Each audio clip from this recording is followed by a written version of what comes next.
I'm still having a hard time believing and I've got the footage now. We have tons of footage, not just from us, but from the people who are proud of themselves and were posting all their abuse on the internet.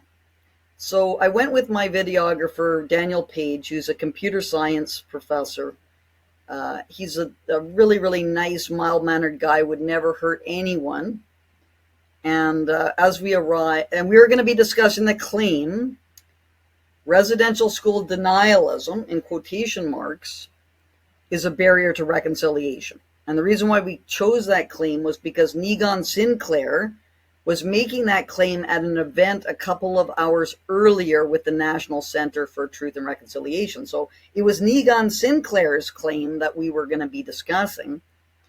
Mm-hmm. Anyway, these activists and their gangster associates, that was the scary thing, as there's a number of Aboriginal gangsters there.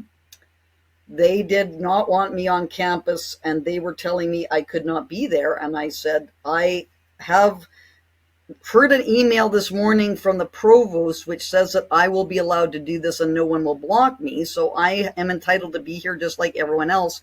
I tried to, I was doing Spectrum Street epistemology on this claim, which is a method which has been developed by Peter Boghossian, who was a philosophy professor from Portland State who was pushed out of that university.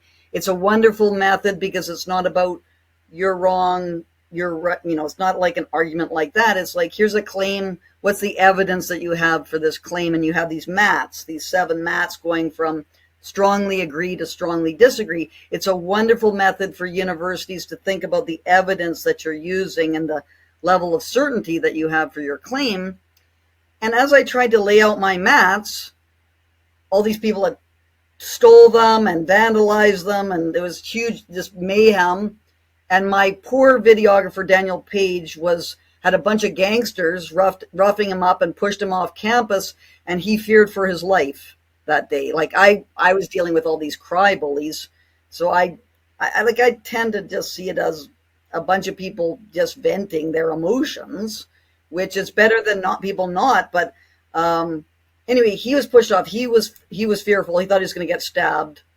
I didn't know this because I was dealing with my own situation, and people got angrier and angrier and angrier. Security did nothing. We called for the police. The police never arrived. And eventually these women became so angry, 6 women, and I know who 2 of them are. I know 3 of them are. I'm filing a police report tomorrow on this. They encircled me with their arms linked and tried to push me off campus. And I sat down. I just sat down. And that stymied them. That seriously stymied them because they poured pop over my head. And then they ruined my sound system later on, and Daniel got punched in the face by an irate Aboriginal man. It was just complete chaos. It was just, and of course, the University of Winnipeg is got serious reputational problems now.